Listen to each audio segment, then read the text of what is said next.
The new superintendent should only be paid $52 a year. Good morning and welcome to this Board Budget Committee meeting on Wednesday, May 10th, 2023. We are going to be starting the committee, this budget committee, which is, excuse me, back, and we are going to be going over the budget process where we are currently with some tentative numbers and some priorities that we are being given from staff. If I could please, can I have a motion to approve the agenda? And all in favor? Aye. Thank you. Real quick, while we're going through the presentations, if you have any questions about the slide that we are on at that time, go ahead. You can go ahead and about any detailed questions, go ahead and ask them, so we can kind of have it flowing and not have to go back and forth with slides. And then any general comments we were going to save till after the presentations. First on the agenda is the review of the survey results. Mr. Feliciano. Yes, sir. Thank you. Good morning, everyone. Good morning. Everyone should have a copy of the superintendent's note on the survey that was provided. It is also posted on board docs for the public to see and review. This is the fiscal year 2024 budget survey results that I will be covering. The survey was provided to the public through March 31st through April 30th, so about a month. Was provided for the survey window. The responses received was just over 1,000 respondents. As far as the primary motivation for participating in the survey, 61% of the respondents indicated the desire to create a high-quality school system. Concerning budget priorities, 55% of the respondents focused on the millage rate and budget details, while 43% focused on the budget details. The best source for budget or school-related news, the number one was the district website at 49%. When it came to balancing local tax rate with district priorities and services, respondents' preference based on a scale of 1 to 5 was 3.6. This indicates a preference to maintain school programs and services while minimizing tax increases. When asked to rank areas of importance, the number one response was school security safety, followed by counselors, school shelter workers, up-to-date technology, college-level class offerings at the high school level, and then paraprofessionals. When asked what should be the top budget priorities, respondents selected expand programs and opportunities to improve student achievement and wellness.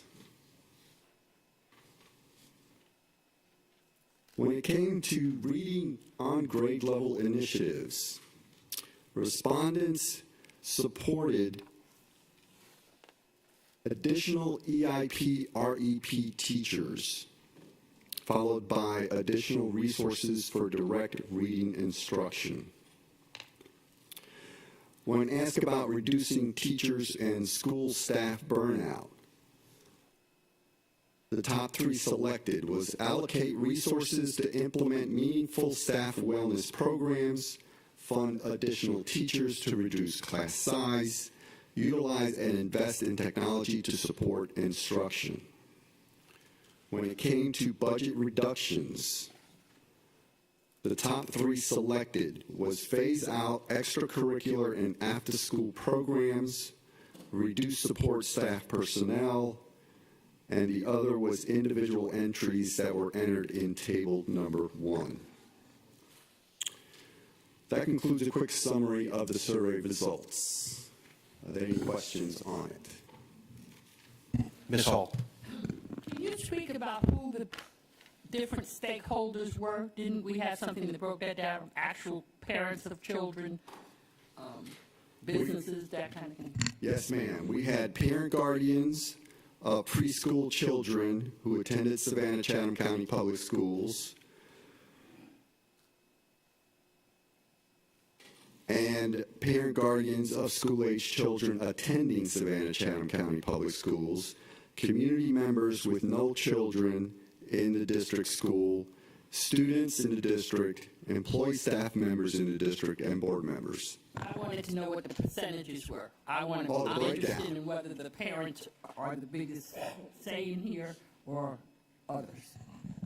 I need my computer. It breaks it down here.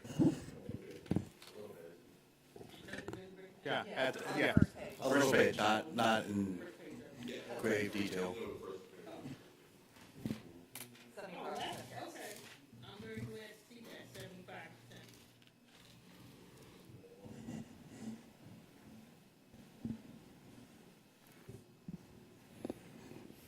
Yeah, I don't even have this.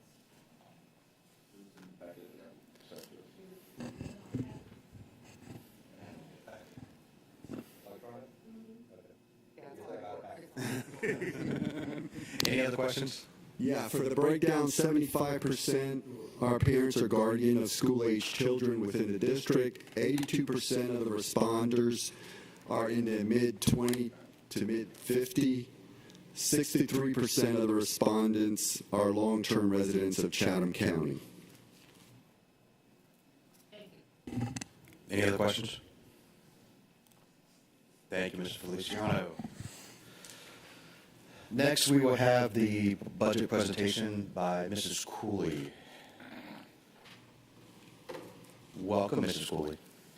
Thank you, Mr. Johnson. Good morning, everyone. I'm going to go through and briefly talk about each of the categories and what our proposed budget looks like as of today. It is, of course, an ever-changing figure on the budget, so daily it changes, but this is where we are right now. Please feel free to stop me and ask questions as we're going along, if it helps to do it that way. First, I want to start with our general fund revenue. We are right now looking at a no mill rollback and remaining with our current mill rate of 17.631. As far as our local revenues, and this is, of course, projected, I projected a 10% increase. And if we do get a 10% increase, we usually get this number at the end of May, beginning of June from the assessor's office. If my projection holds correct, that would be a $30.6 million increase in our local revenues. Our state revenues, we have not received the final version. We did get a preliminary version that was not broken out, but which gave us a total. And of the QBE allotment amounts of money, we received an increase of $12.98 million is on the projection from the state at this time. We did not see an austerity reduction of any amount of money for next year.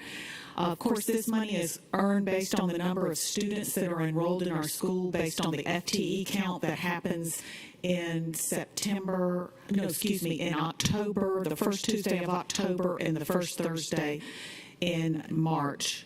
The estimated, most of this money of the $12.98 million is 7.8 of it is to cover the health insurance increase that we are seeing happening that started this year in the mid-year for the classified and begins for the certificated. It started this year, the increase, and it goes on to start with the classified going up in January 1st of 2024. So they do cover the ones that are on the CPI. This did not cover about 500 of our certified teachers in health insurance. Out of that 7.8 million, it was short about 500 of the teachers. So we will have to cover that locally on the health insurance. So our estimated increase, when you count in the state grants, is about $13 million because we're estimating an increase in the state grants to cover the increase in the salaries for the state grants that are figured into the general fund. For example, some of the CTAE grants are in the general fund, even though they are a grant, they do place them, the state does, in the general fund. Here is a more detailed version of the QBE and how it went up, the increases. The QBE formula was $12.6 million. Of that, $7.8 million of it is for the health insurance increase. Our nurses went up $29,000. Our military counselors a little over $2,000. Local charter supplement $9,500. Custodial supplements $256,000, and we have estimated that state grants will go up $1.3 million for a total state adjustment of $14.3 million. We have not projected any change in the federal revenue, so we have left it currently at the same amount it is for fiscal year 23. Yes, ma'am. Sorry. Oh, that's fine. This is kind of a question about our financial statements and our revenue. On our general fund, we have an increase in interest revenue, and we noted that a couple of meetings ago. We have $495,000 of interest revenue that we did not budget. Can you tell me how did we anticipate that in this revenue number, or? We did anticipate that in there. This year, we started out with a lower amount, and we have increased that because this year we didn't know the interest rates when we started out last year. We didn't know they were going to jump so much, but we have had to increase that amount for coming in for this year. Okay, so we've been, in our budget versus actual, we have a higher actual interest than we budgeted because the interest rates this year went up. Right, and excuse me, I'm sorry. Well, I'm just trying to repeat what you said to make sure I understand it. So you're saying next year, the anticipated interest is being budgeted higher because the interest rates are higher and we are anticipating earning more. Yes, I want to clarify, we did start out with a certain amount for interest at the adopted budget amount, and since then, we have had to add money to the interest rate in order to pay it.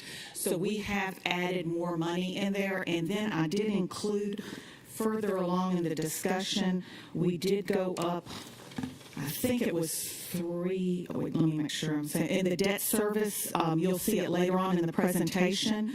Right now we have $150,000 budgeted in there. We had like 50 to begin the year with, so we've had to add 100. And I've talked to our assistant CFO, and she said to increase it to next year to debt service to $250,000. So in my presentation, you'll see that we've added another $100,000 in there for next year in expenditures for the interest income that we have to pay on our debt service that they would not let us prepay off when we were paying all our debt off. There were certain things that we were not allowed to prepay off, so we're still having to pay the interest on those. Okay, so this, I don't think I'm understanding this properly because this appears to be interest that we earned.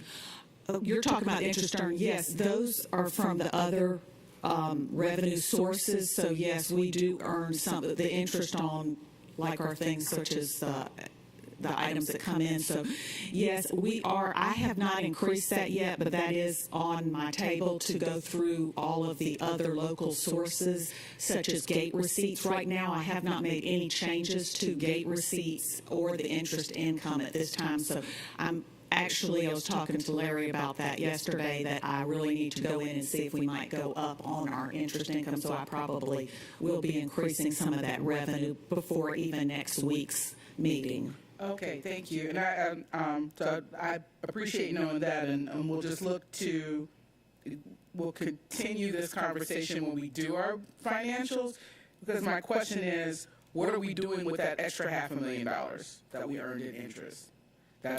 So that's not for you to answer. That's for me to say, and then for Larry to nod and say, I'm going to figure that out for you, because I think that's wonderful to have extra money. Well, we are, and we have started, and you'll see in the rest of the presentation, we have some program improvements in there.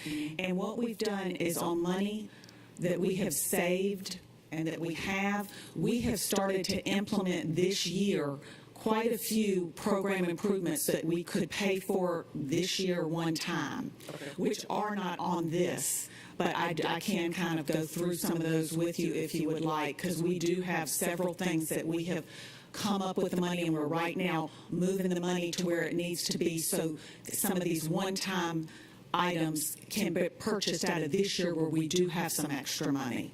Okay, thank you. I appreciate it. Thank you.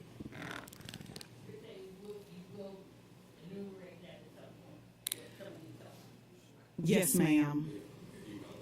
We can email it out to you, yes, ma'am.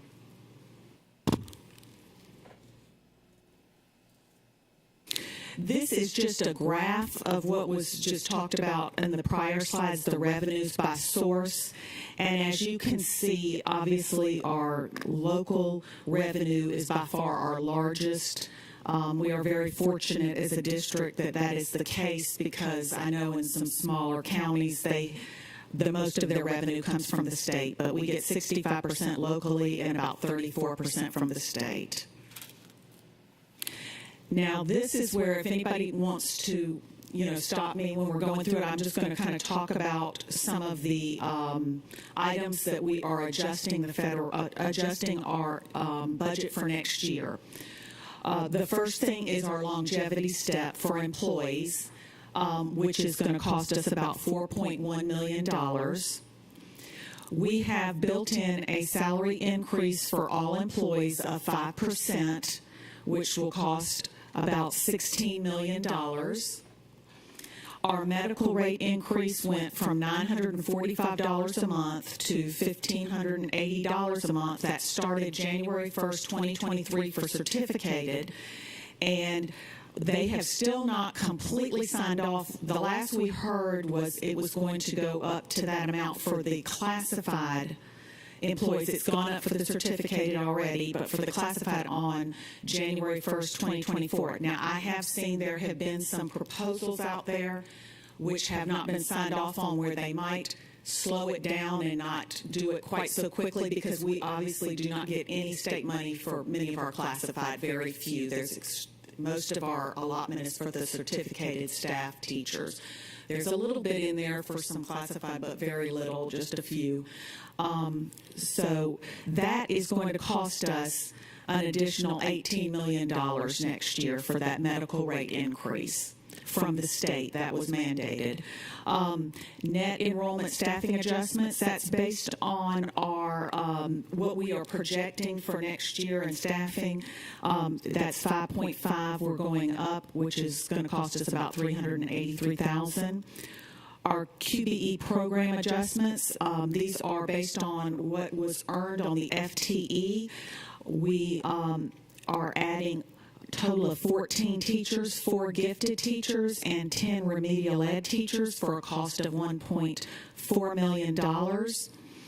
Special ed, IDEA equitable allocation, we're on year 2 of 3, that's $53,000. Our risk management premium is going up next year, so we needed to increase that by $442,000. Our utilities is going up, and we've got that figured in there. Charter school allocation was estimated to increase by about $300,000. I base that on what our midterm is looking like right now for the charter schools. The textbook adoption estimate, we already had money in there this year for it, so we're only increasing it $62,000. That gets it up to $1 million for next year. The debt service increase, that was one thing that I was talking to you earlier about, Dr. Hoskins Brown, about when I was confused, when I was talking more about what we pay in interest. We've gone up about $100,000 on our debt service that we were not allowed to prepay off when we were paying off all our debt a couple of years ago. And then our pre-K is going to need an additional $300,000 from the general fund. And eSplosh, we are moving. The people that were 100% eSplosh are going to 80% eSplosh, 20% general fund, and some of the others that were 100% general fund are going to 20% eSplosh, 80% general fund, because in case they need them to do other things other than eSplosh. So that's going to cost us an extra $409,000. Does anybody have any questions, Dr. Bergman? On the medical rate, that third bullet, Yes, sir. that's a state mandate because they're saying now our health insurance is going to cost that much more. They sent a spreadsheet to us, and they showed, apparently when they looked there, when they analyzed the revenues coming in for the health insurance and what's being paid out, I'm sure it had something to do with COVID costs were so high. But they projected that they are going to run out of money soon in the next very short time frame. On the spreadsheet, it showed that we would be at a point where it would be negative if they don't increase it. So they will not be able to continue to pay out the insurance amounts to the hospitals or your doctor's visits if they don't increase it, because apparently our revenues that they are currently taking in are not enough, and they showed that it would be out of money very soon. I think that's why they didn't even tell us about it until January of this year, and I think it's because they didn't realize how bad this situation was. That is just my opinion, but when they sent it out, for them to do this so quickly like that, I believe they showed on their graph that it would be out of money very shortly if we did not, if they did not increase it. So they increased it. That really hit us quickly because we did get some more money in the midterm. But like I said, we are about 500 employees short. Times, you can multiply that times, half of 11,340 because it was only for 6 months. But for the increase that we have to come up with, it's about a little over $1.5 million this year that we're having to come up with to cover that. So that was unexpected, that the state just told us this in January after it went back, and what they did is they went and told us about it like at the first time I saw it was the end of January, and then they've gone back, and I believe they've just recently gone and done a retro back to January to collect that additional money. But I believe it was because it was such a dire situation. I don't think it was, I think they just didn't realize, probably a lot of it due to how ill people were at COVID and the cost of that. I'm gonna make a comment. You don't have to even back any of this up, but it's disheartening that our state is telling us pay more into healthcare, and they increased our QBE by almost 13 million. Wow. And then slap us with almost 20 million in increased medical insurance, which we know all of our staff and faculty need. So that's actually not a QBE increase. That's a QBE decrease in a state that continues to have a bloated, massive surplus. So I don't know if we can change that bullet on page 3 if the state requires us to say that it's a QBE increase, because I do not see that as a QBE increase if you're then giving us a mandate that completely erases that increase and actually reduces the amount of money that we're getting from the state in a state that ranks in the mid-30s on what they spend per pupil. Yeah. So I'll just stop there for now. Thank you. Okay, this slide. I just have a couple of questions. Under salary increase for employees, one of the things we've been talking a lot about, and it was interesting that when we did the survey that safety was the #1 thing that people were concerned about. We have to have competitive salaries for our police department. We are being, pardon the pun, outgunned by surrounding municipalities, and in order for that to happen, and it's not, it's got to be more than 5%, and maybe when we get more into the nitty-gritty of what we're going to do with our salaries, we can cover that, but, that's got to happen. If safety is the #1 thing that our people are concerned about. That's one. The other thing, the K-12 textbook adoption for Tier 1, God, I'm having problems talking this morning, learning in ELA reading is an increase of over of just $62,000. And I guess my question there is, based on what we have talked about with the literacy task force, you know, I think this is really based on what textbooks we're ending up using. And I would like to see what that is before we put a number on it, because it may be more. So. You'll see later in my presentation, we have got quite a bit of stuff in there for the literacy task force that's coming up. This is just for that the state textbook adoption. Okay. And it's now $1 million. That looks like a small number because we already had like 900 and like 60,000 budgeted. So we're just increasing it to, it is now $1 million just for those textbooks. But you're going to see on these next slides, we're about to get to quite a number of literacy task force recommendations. I guess my comment, and I did see that. My comment is, I would like to see what we're doing, exactly what it is, before we okay the money for it. So. Certainly. Dr. Levet? Yes, thank you so much. Good morning, everyone.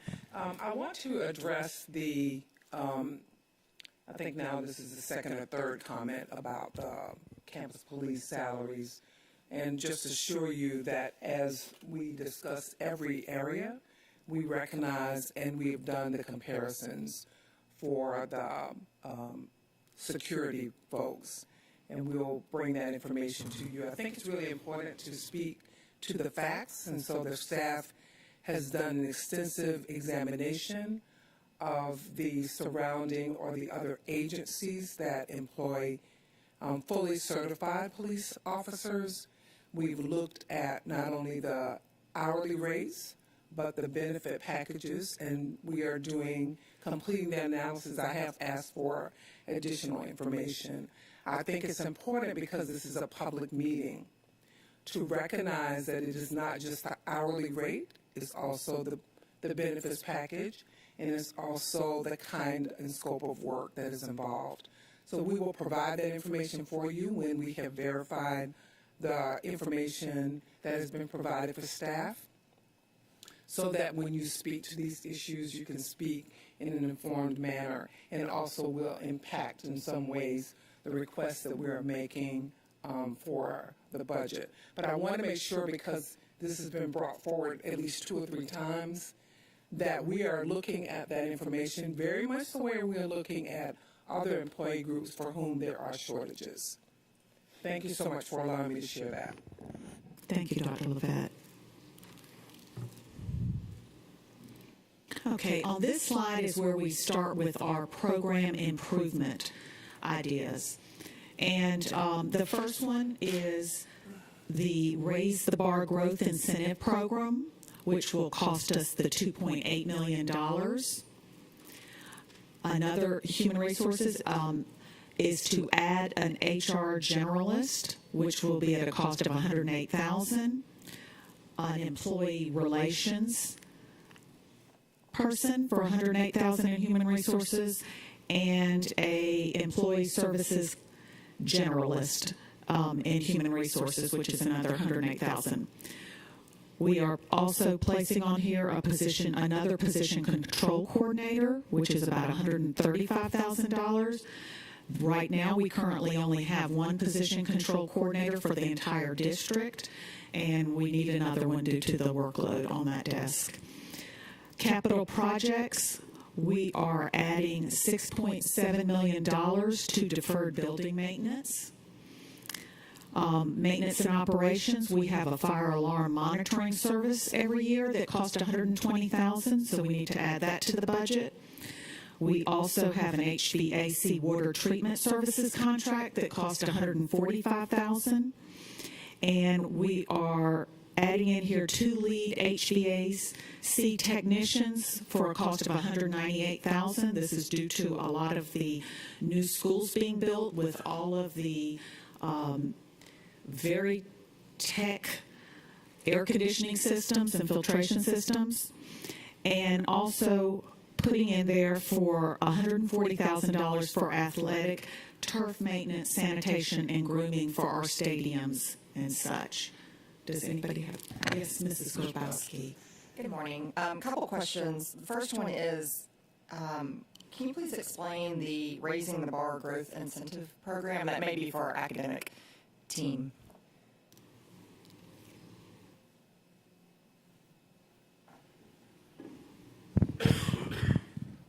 Sorry, could you repeat that? I apologize. The very first bullet, the Raising the Bar Growth Incentive Program. Sorry, yes. That was something we brought to the board. We had this conversation, I think, at the start in January about, what can we do to incentivize, neutrally incentivize growth for all schools, not just for our disadvantaged schools. 'Cause a lot of what we've been doing in the past was focus on disadvantaged schools. So what we have in this situation is we have a method of determining growth that is equitable along comparison groups statewide, so that everybody's growth is compared to their cohort counterparts in the state.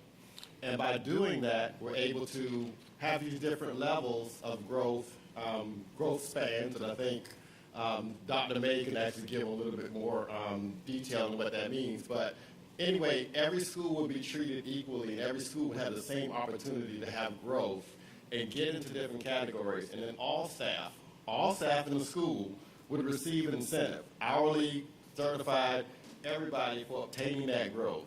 The growth is lagging data, so it's data from this year, but it's for those, they will receive it next year. So even if staff were to move locations, they still would get it if they were in the building this year. So that's what that is to start. It actually started off in the compensation plan in 2016. It was there, just they were never able to accomplish it, particularly as we went into COVID. By the time we were able to do it, we didn't have any data from the state to be able to compare one year to another. So that's what we'd be doing, is kind of going off of what the board actually asked us to do back in January, which is to find a way to incentivize all schools and be at an equal level of all schools being able to attain that growth level. And it's all based on the student data that would be lagging into next year. So just to clarify, if a school shows a certain percentage growth, then they receive a financial bonus that is distributed to all of the employees within the school? Yes, that is correct. And it would be an incentive. Those employees would, they would receive the incentive, and it would be based on the weighted average of median student growth in that school. Of course, Dave's team, Dr. May, can speak more to the numbers, but there's an award amount. There are 4 levels. Starts with platinum, gold, silver, and then bronze. It also includes an incentive for other employees that provide support to the school. So it takes into account everyone that works there or works closely within that school and impacts student achievement, student growth. Okay. And we will try to go back and locate the presentation that was given to the board. I want to say January, February, and we'll email that back out to the board members so it can help refresh your memory, and it has the detail in the presentation of what the award incentives will be. Okay. Pretty much the same thing with the textbook adoption. That was, I believe, the presentation we did possibly last year sometime, and we'll get that presentation to you all also. Okay. Thank you. Dr. Marion, did you have something? Well, I thought Raising the Bar was a different incentive program. While I am interested in this, I thought Raising the Bar might have been our growth incentive program to at least know what it would cost the district to move from a 2-to-1 to something better than a 2-to-1. I know, but I'm going to bring it up before we start talking. And Raising the Bar sounded great to raise the bar from 2 to 1 to 1 to 1 or 1.5 to 1. I believe there are multiple people in this horseshoe that would at least like to see what that would cost, both on the change of employees we have now and what we believe the return on investment would be on the retention side and recruitment side. I would rather have to vote down some large number than to never know what that cost would be and to continue to have the conversation. I applaud the school board members before me that made this district move from a 5 to 1 to a 2 to 1. But I would like to be a part of the district when we move to a 1 to 1. Thank you. Dr. Levatt. We just want to thank Mr. Brinkman, Dr. Brinkman for, I still think my office is above Mr. Cashmar.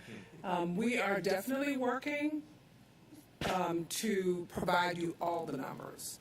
So any requests you made, and I'll reiterate some of those, moving 1 to 1, what it would cost to do that. Having a paraprofessional in every classroom grades K to 3. We have the numbers, and we'll give them to you. And then you will be in a position to make an informed decision about whether you can support those or not. Mr. Moss said he would like to see an increased number of EIP teachers, an increased number of REP teachers. We have heard all of those things, and we have the numbers. We are vetting those numbers, and we will give them to you. And that way you will have the opportunity to decide how or what is actually included in the budget. Yes, we want you to know that we've heard those requests, and we're definitely bringing those numbers forward, and we'll provide them for you for your review. Thank you, Dr. Levatt. Mr. Kowalski. Sorry, I did have 2 other questions real quickly. On the capital projects, glad to see that we have some money in there for deferred building maintenance at some point, and not right now, but would love a little bit more information about how we anticipate allocating those resources. And then on the maintenance and operations for the fire alarm monitoring service, is that an increase to an existing service that we have? The cost has just gone up? Yes, ma'am, I believe so. That is correct. Part of it, they're paying for a portion of it now out of their regular operating budget within maintenance and operation, but they're eating up all of the budget that they normally would use for supplies and so on. Okay. But we want to separate those type of services and put them in another category. They're kind of similar to the deferred maintenance, but we want to have them separate so that the maintenance side can manage them. And they just have one line for the fire alarm monitoring and one line for the water treatment system. But the budgets for them has increased over the last couple of years. Okay, thank you. Yes, ma'am. Mr. Cashmar. So my question is, how and who decides the list of positions on page 8? Because during the year, we'll look at a personnel docket for a board meeting, and it'll say new position or restructured position. But we didn't approve those in the previous year's budget. So I'm glad to see some positions on here, but what about all the other positions that are restructured or new or reorg during the year? So why are these positions on here and not others? And is it, here's our total head count that we're approving, but each department or the superintendent has flexibility under the total head count to make adjustments? I'm just trying to figure out why these positions and not others. Well, when I do the budget, what I look at is what we currently have this year right now. And then I put in everything that is changing to next year so that you have an idea. I guess the other ones you see are things that happened during the middle of the school year. Maybe it happened now, but these are new things that are on the budget that people have requested. We got a whole bunch of program improvement requests from all of the different directors, employees. Anybody can turn one in. Then the cabinet sat down and they prioritized them and put the things out there that they felt were the things that were really needed. And so this is the reason I always show if we go up, just like we're showing we're projecting going up a little bit because of our projected enrollment for next year. Even though our enrollment's going down, we're still projecting to go up just because of the way it skews to the schools, but by grade level. But the reason I have that on here is anything that we don't currently have, I try to add it. So you can see we are adding these positions if this gets approved. Right. by So, the board. Mr. Cashmore, I think to partially answer your question, during the budget process, we have this accountable application form that we give to all of the division chiefs called a program improvement request. So they have the opportunity to get with their departments or get with their school sites and recommend any additional positions that we currently don't have that will be beneficial or that is needed for the upcoming school year. So we retrieve all of those program improvement request forms from the various divisions. We compile them, then cabinet sits down with the superintendent, and we try to prioritize all of those program improvement requests. As Paige mentioned earlier, there are some requests that are one-time expenditures that we may be able to pay for out of the current budget year. But there are some requests that are ongoing that we will include in the budget request. So there's a priority given by cabinet once they review all those program requests. And those are the items that actually end up on here. Now, during the year, if there's a need for an additional position, we go through the superintendent brings that recommendation to the board for board approval. That's why you see different positions show up during the year. But these are compiled from that program improvement. Right. So this is a timing and big picture issue. Right. What this doesn't tell me, I mean, I see we're increasing our spend in HR, you know, a little over $3 million. I get that, or 3.1 or whatever it is. But what it doesn't tell me is that a net increase? Did we reorganize 6 positions? So the total spend for our HR department is actually less. We're just adding these to the budget. This is only a snapshot. And so I mean, year to year, I've asked, what's our total head count? What's our total head count per department? What's our total budget? And I go look at our annual report for that information and the budget detail. But so what I'm really hearing you say is this is a snapshot. It's reflective of what the departments are adding upon reflection year to year, but it doesn't take into account the reorg of 5 positions we did 6 months ago. It doesn't take into account the total budget number. So I don't really have a good sense of, are we increasing total spend? And I'm not picking on HR. HR needs support. But I'm looking at HR spending, finance spending, maintenance and operation and facilities. We're adding these positions, but you're not telling me, well, there are 3 open positions we haven't filled, so we're getting rid of those. So it's actually only a net increase in our spend of $100,000, or we're still spending less money. Does that make sense? Yes. So, Yes. This helps me understand where we are. This isn't reflective of all the other positions we've added throughout the year. So I guess my question is, when we're doing personnel budgeting, which is like 80% of our budget or more, is there a cap? Is it, you know, the total spend for academics is X dollars. Total spend for facilities and maintenance and operations is Y dollars. And then rightly, the superintendent and department heads have flexibility within that budget number to adjust positions based on market conditions, based on programming needs, et cetera.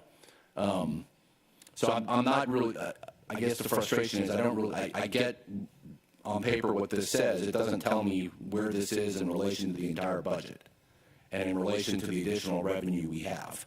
Does that make sense? I think so. Okay. But again, the items that are in here are additional items. We have made some what we call budget transfers internally and moved some money around.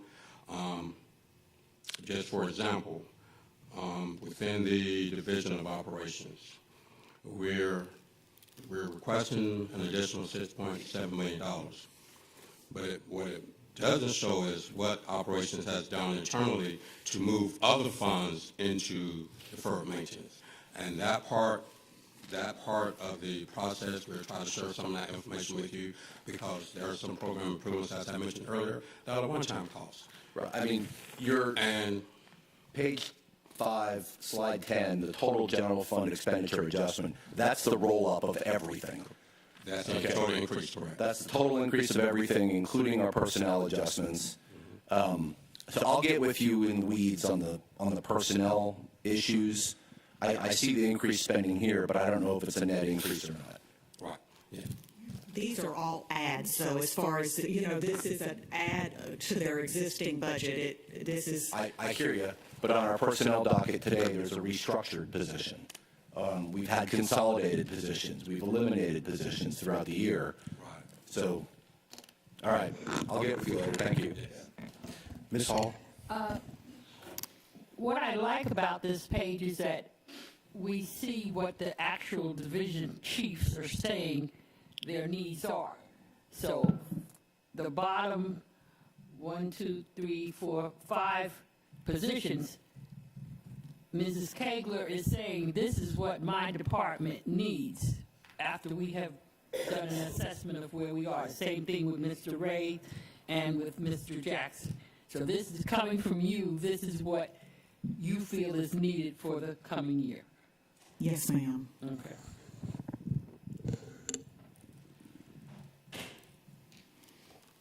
Okay, on this next slide, these are some items from the data and accountability, information security, a cyber defense engineer at a cost of $133,000, information security, physical security, emergency communications, that's 2 positions at $366,000. Data and Accountability Director of IT, Customer Service and Training, an additional person at $163,000. And then this is some of the things we were talking about before. These are some of our literacy task force remediation. Academic Affairs is asking for 47 teachers for a cost of $4.8 million. The Literacy Task Force remediation is asking for curriculum and instruction compensatory program, ESOL, programmatic change, coordinator and extra coordinator for $129,000. We have a literacy specialist, an additional 6 literacy specialists at $719,000.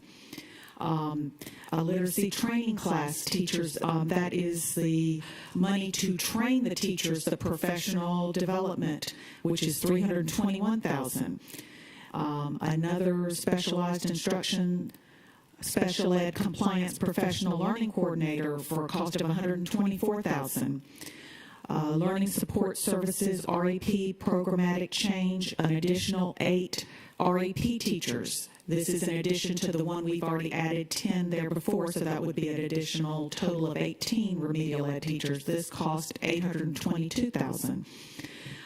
Athletics facility program assistant, $133,000. Are any questions on this page? Dr. Merriman? I just want to make sure, I believe this to be the truth, just wanted to be in public, that when we put down the budget increase, that is salary, fringe, benefits, everything. Okay, That is good. the salary and benefits, yes, sir. One Just as- stated publicly that these are, don't do simple math and divide 366 by 2, because benefits and the other things cost, for some of our employees, almost as much as their salary.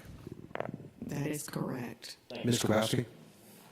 This is a detail, but one that I think is important. The Literacy Task Force recommendations do include a lot of strategies, certainly for remediation, but they also include a lot of strategies for growth. And so I would like to see us not refer to this as remediation positions only and refer to them really as implementation of the recommendations of the Literacy Task Force, if that's appropriate. Dr. Howard Hall? Yes, for the Literacy Task Force remediation, where it says academic affairs, curriculum and instruction / compensatory program, would there be any split funding sources with this, since you have the federal program, compensatory programs for this part? Would there be a split funding for one particular position? So So, no, we're looking to add an additional position to support our English language learners. That specifically is for our ESOL program, looking to add a coordinator. Currently, we only have one, and we're serving, I believe, over 1,800 students across the district. The split funding, as you know, Title III will not be able to manage that position based on how it's already allocated. So we are looking to pay it completely from this request. Mr. Moss? Okay, so I think I'm beginning to get this. I think what may help for all of these additions, if we could see what's already there.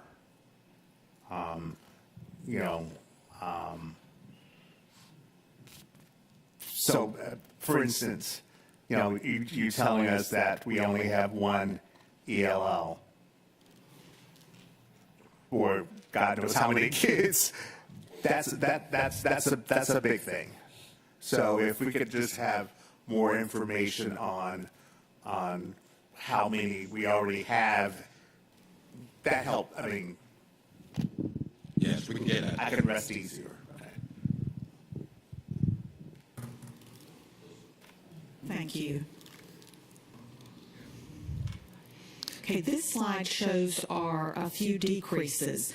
We had startup costs for Jenkins High this year of $300,000. We've decreased that because they're no longer a new school with startup cost needs. We've decreased our legal settlements by $2.2 million. And we purchased a lot of vehicles this year, so we are decreasing the vehicle purchases by $1.4 million. So in all of these adds and minuses come up to an increase in our expenditure of $56.6 million to the current budget. Mr. Wowski? I'm sorry, there was one other question I had. Can you go back to slide 8 for a second? Certainly. Under the athletic turf maintenance, sanitation, and grooming, we've talked about this, the transition to turf as a cost saving. So will we have a reduction in the amount of outsourcing that we're due for landscaping or similar that helps to offset? Oh, Ms. Kegler stepped out. I can follow up with her separately if she's not in at the moment. Yes, let's get with Ms. Miller-Kegler regarding the reduction on the lawn care side of it. If there's going to be a true reduction there, but we are adding facilities. But let us look at the big picture, and we'll make sure we can answer that to you.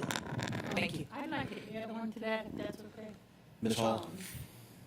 Because I know at a point, the contractors turned the landscaping over to us. Because Jenkins High has looked beautiful for so long, but it's looking very raggedy right now. And I'm wondering, are we still in the contract? Is that the contractor? Is that J.E. Dunn is supposed to be still maintaining that? Or has it been turned over to us at this point so that we can get it back to looking the way it should? To us. That project has been turned over to the district, so we've had the final 11-month walkthrough as well, so those services are being provided by the district contractor. Mr. Cashmore?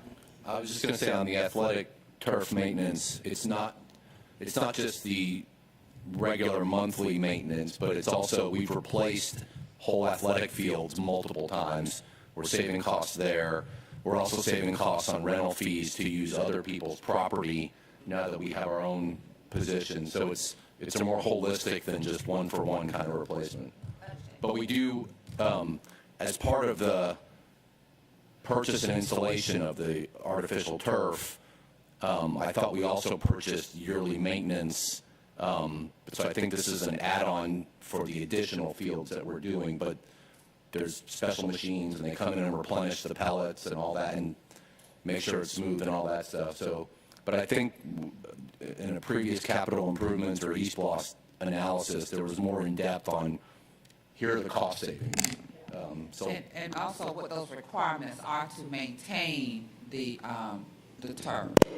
And to make sure, I think it was last month that we brought before you where we were trying to transfer some money from one account to another to go ahead and initiate that with the turf is make sure that we are following all of the guidelines and standards associated with maintaining the turf. Right, right. And I think this is just an example of, and probably not within the budget process, but as we're looking at our facilities, that's where life cycle analysis is really helpful in understanding the trade-offs between what may be a little bit higher upfront cost, but over the life of the project and the life of the campus, it's actually a cost savings. Because that can be difficult to pull out of something like this, but an LCA can really help in understanding how those numbers are truly tied together.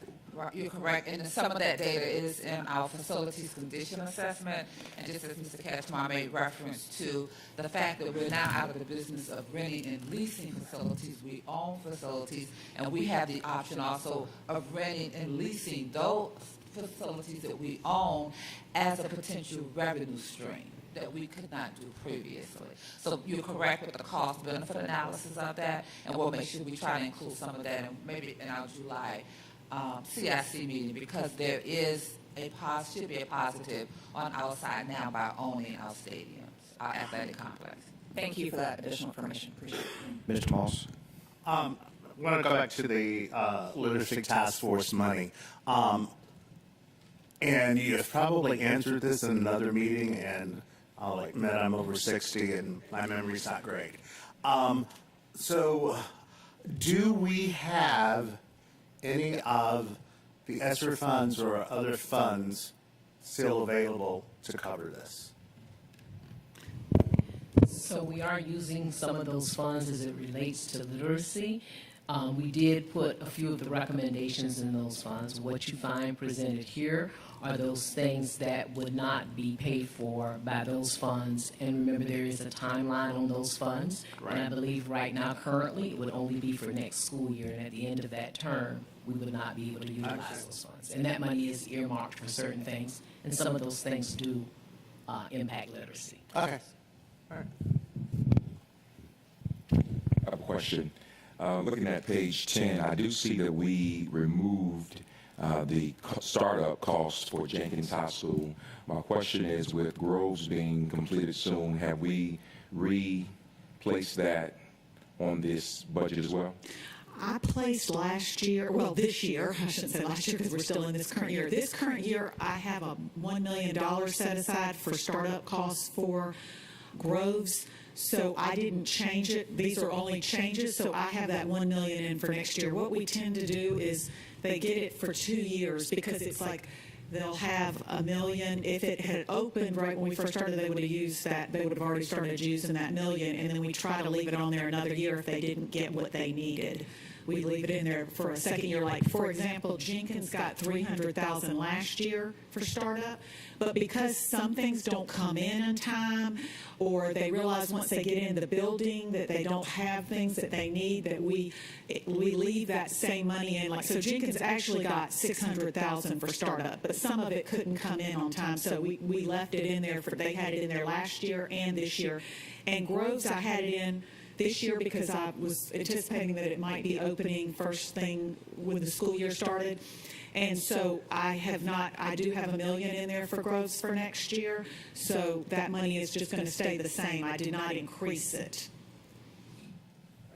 Thank you. So, you mean Groves, Mercer, and Gould? Yeah, the Groves K through 12. Not for Groves, the existing, but for the new school that's being built. Okay, thank you. Okay, and this is just a chart that shows you in a very summarized form our revenue increase, our revenue increase of $44.9 million, our expenditure increase of $56.5 million, and revenues are, and if you look at that, obviously we're looking at a use of fund balance from the fund balance of $15.4 million if we stay with exactly what we have on here right now. And this is also based on my projections, especially for local, because that one is we have no idea what that's going to come in. We have gotten no word from the assessor's office. I actually did a very competitive, I believe. I've always usually only budgeted about 5%. I did 10.09 this year to increase it. So but it could go higher or lower, and that would affect what we had to, take off the budget or place on the budget or decide to pull out of fund balance. Ms. Hall? Paige, what is our current fund balance amount? Larry, can I ask you that one? That's accounting keeps up with that. Give me a second to flip through my financials that we have in today's package, and I will give it to you. Give me a few minutes. Dr. Berman? Let the record state again that if we didn't have almost $20 more million mandated from the state to cover health insurance, we wouldn't have to use any of our contributions from fund balance.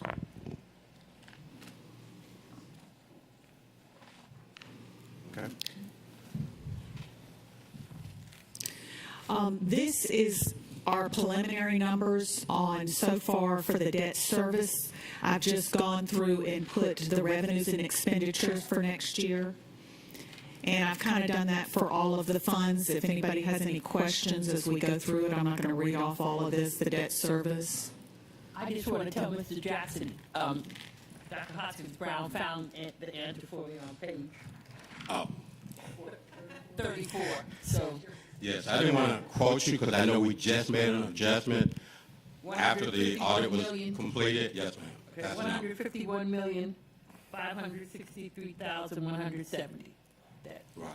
Yeah, I didn't want to quote you because I know we made an adjustment last month after we got the completed audit report.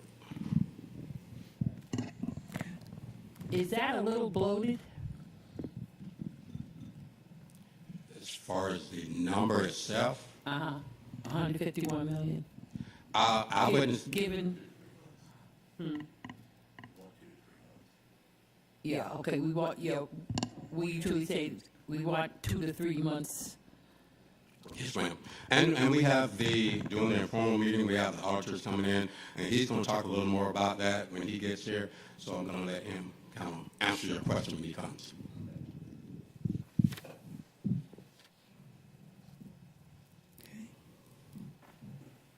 On this slide, it's just telling you about our different types of capital projects funds, and then I have listed our budgeted amount that we have at this moment budgeted for capital projects funds. Then we have special revenue funds, which are Title I, Title II, CTAE, CARES Act. Those are our federal, and some of them are state grants. And these are the list of all of them. The reason the title consolidation is 0 is because that's where they place salaries, but they have to come out of it. It's because they can't be charged to one particular fund. One particular fund because they work in a bunch of various funds, but we still have that out there. This is just all of our list, and right now our projected revenue and expenditures and our total of special revenue funds is $132.9 million.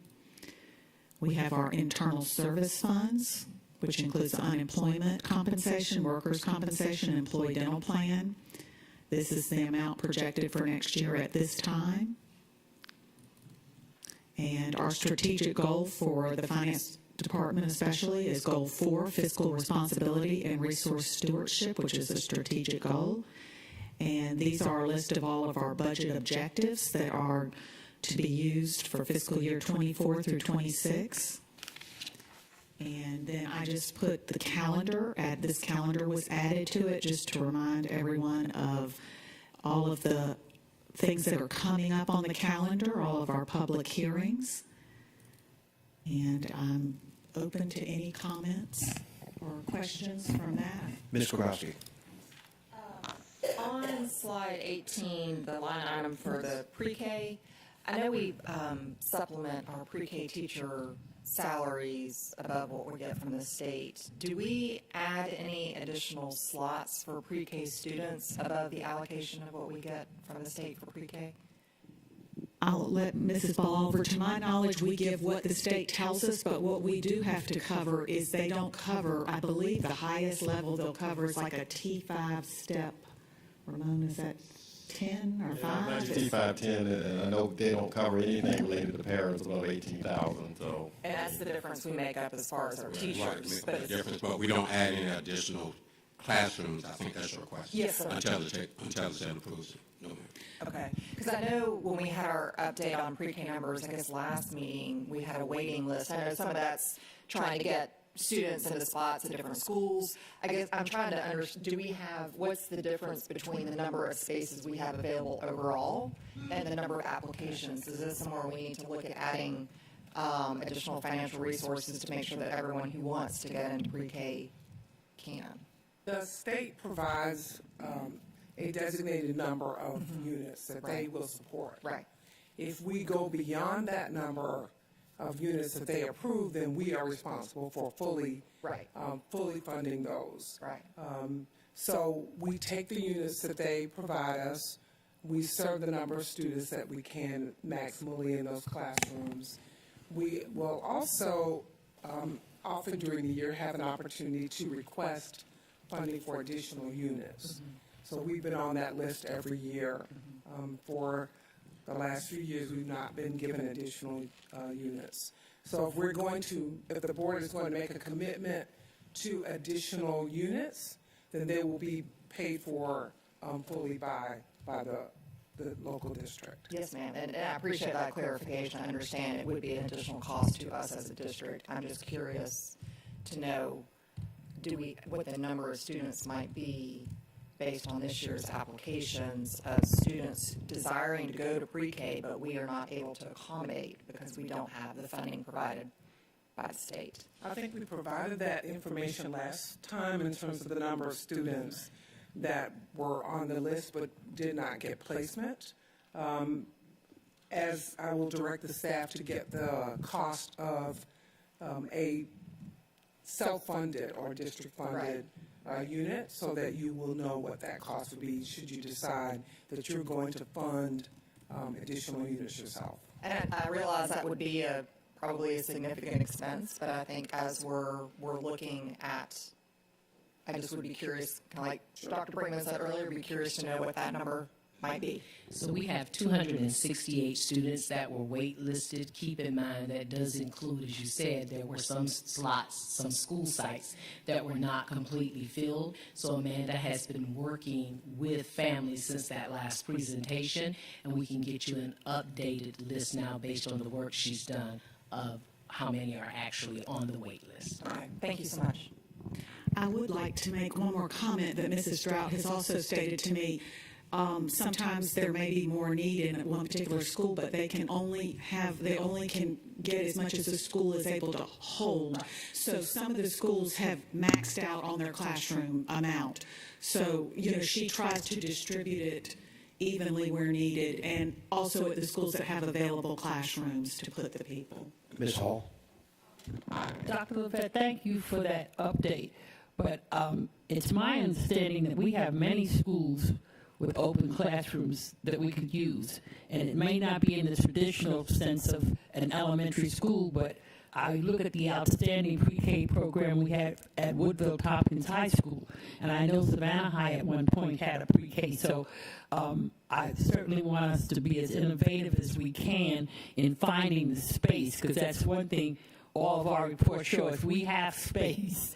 But I was wondering about your idea of us trying to find partner sponsors before we apply budget money to that. If we have some possibilities of partners who would sponsor a classroom for us. I know that means that every year then that's and I wanted to know, how long is the agreement for the Gould 3-year-old program, the Acorn Academy? Is that for several years? It is for 3 years. We are certainly continuing to petition for additional funding, and we love inviting people who are intensely interested in supporting the schools to think about funding and adopting a classroom. We've also had some individual inquiries from child care providers in the city for looking at how they might be a part of the school district. using our space. So that's something that we're definitely looking at to bring to you. That involves lots of work around that the legal folks would certainly be involved in and interested in making sure that we meet those requirements as well. But I think the spaces that we have available would be prime for either us self-funding additional units or thinking about doing some contracting with those who want to provide those valuable services to families in areas where space might be available. I'll remind you also that we have had previous arrangements with the Economic Opportunity Association of Savannah, which of course does Head Start for us, for our community. We've also enjoyed having, before we closed Groves, we had a preschool unit at Groves High School, and we also have 2 classrooms at Windsor Forest High School. Oh, okay. They're currently operating. So they're kind of around the city. What we'd like to do is to see more of that in the spaces that are currently vacant or in schools where we have fewer numbers of students than we would like. So all of those are really great ideas. The issue now is funding, but we do want to ensure that people understand we value our pre-K teachers, and we will continue, if this board certainly chooses to do so, to continue to pay them at the rate we pay our regular teachers, which has really been a very strong recruiting tool for us for that age. I just think about what the impact would be if we could get those 260, you said 268 kids waiting, if we could get those 268 lives started off, and you had an amount. So if we're talking to business people, what was that amount to fully fund adopt a classroom? It's about 200,000. I think I sent it to all of you. I think it's about 200,000 for the year. That would be the cost of a pre-K teacher and paraprofessional. Of course, we have the space, including also some supplies. But if we're having to convert the space, then of course there are additional costs for that, because those spaces must meet certain specifications. Dr. Berry? That was sent on March 24th. 200 startup for the first year, and then 160 subsequent years. Dr. Howard Hall? Yes, on page 17, Title 1, I do know, and we will discuss this further in academic excellence, in our academic excellence committee, that we have 6 additional schools being added on to the Title 1 list.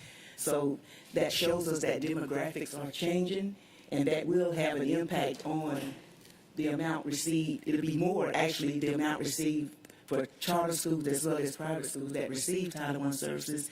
And I would just be interested in knowing the percentage of those added on schools, maybe not right now, but just to get an idea of where they fall in at the poverty level. Yes, ma'am, I will write that down. Anyone else? Real quick, my comments will be, I guess, short and sweet.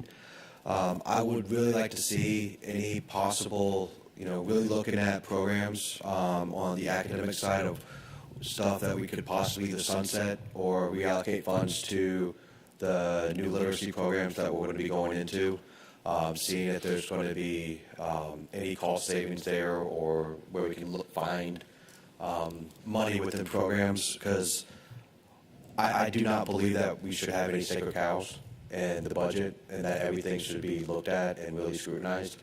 I know it's late in the process for this, but for FY25, I would like us to look at going to zero-based budgeting, because we haven't done that, really looking at everything in a little while, because I know we started doing that pre-COVID, and that kind of messed things up. The other thing is, everybody here knows how I feel about the millage rate. I would like to see something that we could possibly do, because we are looking at inflation like we haven't seen in a while. We're looking at higher energy costs, higher utility costs within the community, higher rent levels everywhere. And it hurts the everyday citizens of Chatham County. On that note, not to bring everybody down, I'll get with staff for our next meeting, and we will announce that once we have that done. Do we have a motion to adjourn? Oh, Dr. Levette. I just want to thank you for your feedback. One of the things I have said repeatedly during my tenure dating back to 2013 is I think the budget process should actually start in the fall so that we have the opportunity to look at these items and look at these costs and the changes over the course of the year. We appreciate the feedback provided today. I would respectfully request on behalf of the next superintendent that we go back to starting these conversations in the fall so that at this time of the year, we are actually providing for you a kind of reconciliation of some of the items and the requests that you've made. While we continue to work on this process all year long, we follow the leadership of the board when it comes to looking at priorities and getting the cost and all of those kinds of things. So I would strongly encourage that the next chapter of history of the board revert to the practice of looking at the budget all along the year, specifically in the fall, and then looking at it on a regular basis from that point forward so that one day in the history of the Board of Education, we're able to work along with the assessor's office and maybe adopt the budget early, like many of the school districts across the state. It has been very helpful to hear your feedback this morning, and just know that we're listening intently and will provide the information to follow up to the points made this morning. Thank you so much. Mr. Cashmore. So since you raised kind of budgeting philosophy, zero-based budgeting is attractive but problematic in a bureaucracy like ours. One, the state mandates certain things year to year that we have no control over. The state mandates salary scales. They mandate TPS numbers and adjustments, and we also enter into multi-year contracts that we can't get out of. If we're in a 3-year or 5-year contract, we can't mid-contract say, nah, we're going to do something else. So I think partial zero-based budgeting is a good idea, recognizing that we can't do it across the entire budget. I do think inherent in zero-based budgeting is a enhanced focus on ROI, analysis of each program and multi-year contract to see are we getting what we thought we were going to get when we implemented the program or signed that contract, and if not, let's not renew it.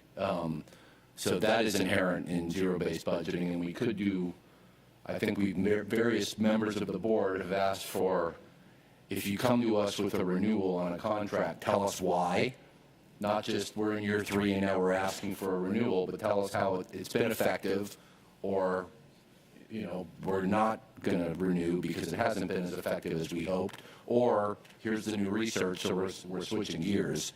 And then one of the other issues that we've talked about from a philosophical standpoint is site-based budgeting, and there's a tension between, not a tension, but there's a recognition that from an equity standpoint, we want to ensure that all schools are treated the same in terms of access to programming and resources, and that we're implementing programs across the district with fidelity, but we also have to recognize that different sites need different things. And so we have to take into account both. And as, to your point, Dr. Levette, about starting the budget process earlier in the fall, I think there has to be also a point where we do discuss the different needs of the different sites.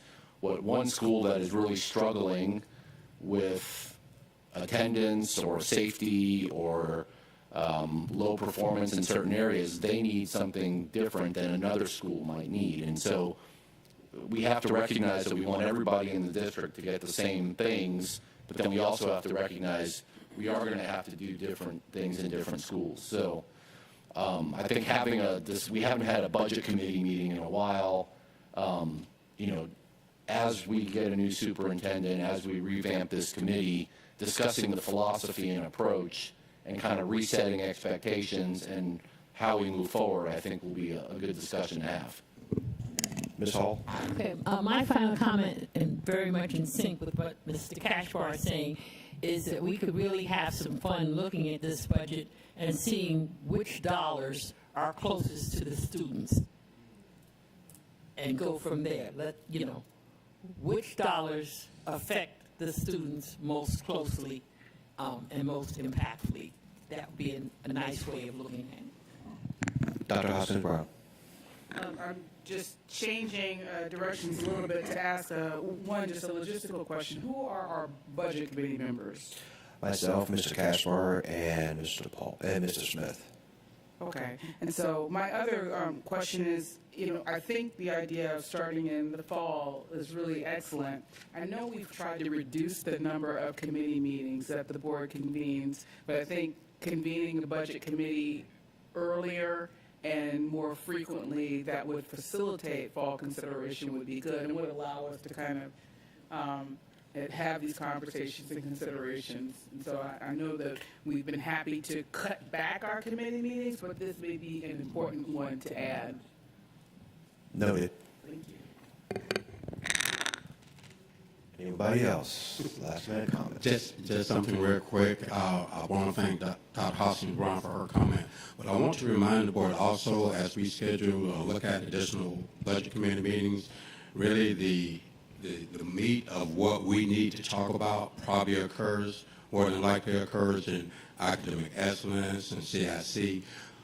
So by the time it gets to us at this point, we're just talking about dollars. But those real conversations need to be had in those other committee meetings. And a lot of times, as I'm seeing today, as when we come to the budget, that we may have to offer a cheat sheet, okay, refer to the information given at this meeting because this is where the recommendation came from. So I'm having to remind myself in the future we need to do that. This recommendation came from a discussion at this meeting. Yeah, I agree. And there were really, really good examples of that being done in academic excellence, where academic excellence would have questions that really generated a need from data for board accountability and vice versa. And several years ago, we used to do a really good job of taking notes at one meeting and saying, okay, that's not our area, but we know there needs to be an answer. I'm going to pass that to the chair and ask them to make that an action item in their committee. And I think returning to that, at least for me, I think would be helpful, for me to be able to help us do our work efficiently in board accountability, stay in our lane, and also support the work of other board members. So I really appreciate that observation and would be willing to participate in that. I'll add to Dr. Hoskins-Brown's comment, board retreat too, which is where a lot of these items came from as well. So that's also another amalgamation point. Dr. Lovett, do you have any closing remarks? Do you have any closing remarks? Give you the opportunity. I have instructed staff to provide a budget narrative. I think the budget narrative, for those of us who work with grants, know the budget narrative is an explanation document. We will provide we will finish up the superintendent's note to you on the one-to-one and the additional teachers. You've seen some of that this morning, but those other costs, you'll be getting those shortly. And then also any items that you raised questions about this morning, that information will be provided for you. And then I'll, of course, be reaching out to see if we can have some conversations with you as a follow-up to those documents. So if you will add just one more thing to your calendar, I'll be reaching out to you to see how we can speak. Can I get a motion to adjourn? Second. All those in favor? Thank you. See you all next time. Yes.